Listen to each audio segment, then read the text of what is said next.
Serviks dan vagina, mereka saling berhubungan. Yang pertama, serviks. Serviks adalah tempat di mana banyak sekali ketegangan, banyak tensi yang disimpan, ditahan secara kolektif, baik itu dari diri sendiri, maupun dari maternal lain, maupun dari perempuan secara kolektif. Dan jika teman-teman tahu bahwa sebenarnya kita bisa mengalami yang namanya orgasme serviks. Kenapa tidak banyak perempuan yang mengalami orgasme serviks? Karena banyaknya ketegangan di area serviks. Jadi serviksnya terlalu diprotek, terlalu dijaga karena tidak ingin dimasuki oleh energi orang lain. Serviks adalah pintu gerbang trust atau kepercayaan kita terhadap diri sendiri dan kepercayaan kita terhadap orang lain maupun pasangan kita. Jadi ketika serviks kita melunak dan terbuka, itu sama halnya dengan kita merasa safe, kita merasa aman, sehingga serviks itu akan bisa membuka pada saat berhubungan intim. Dan serviks pula mencerminkan kepada kita tentang adanya kepercayaan dan tentang adanya sisi liar pada perempuan, wild, akan mempengaruhi serviks kita.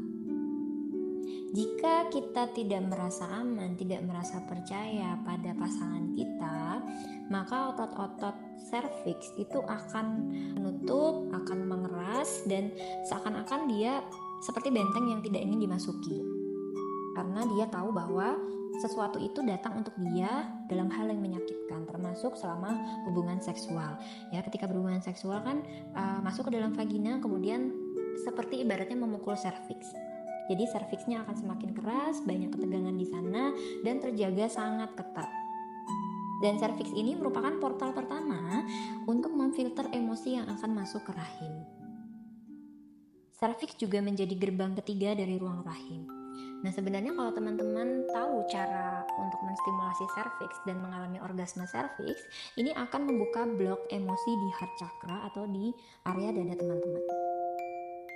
Kemudian bagaimana dengan vagina?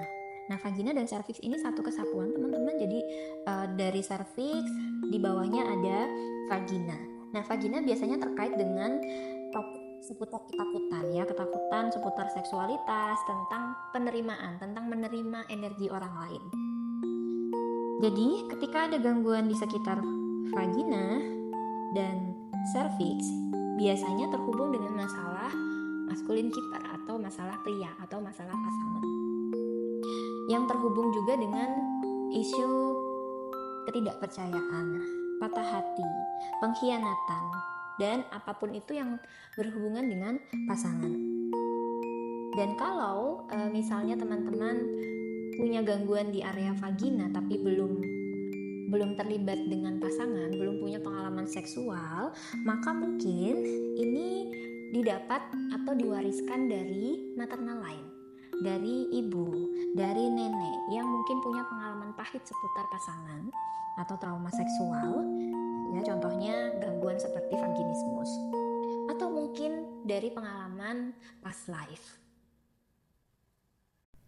Selain itu, masalah anak, perencanaan anak juga akan berkontribusi terhadap gangguan di vagina dan serviks.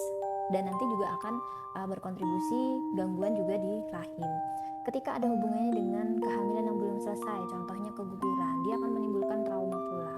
Ketika ada paksaan dari eksternal, dia dituntut harus punya anak sedangkan dia belum siap untuk punya anak.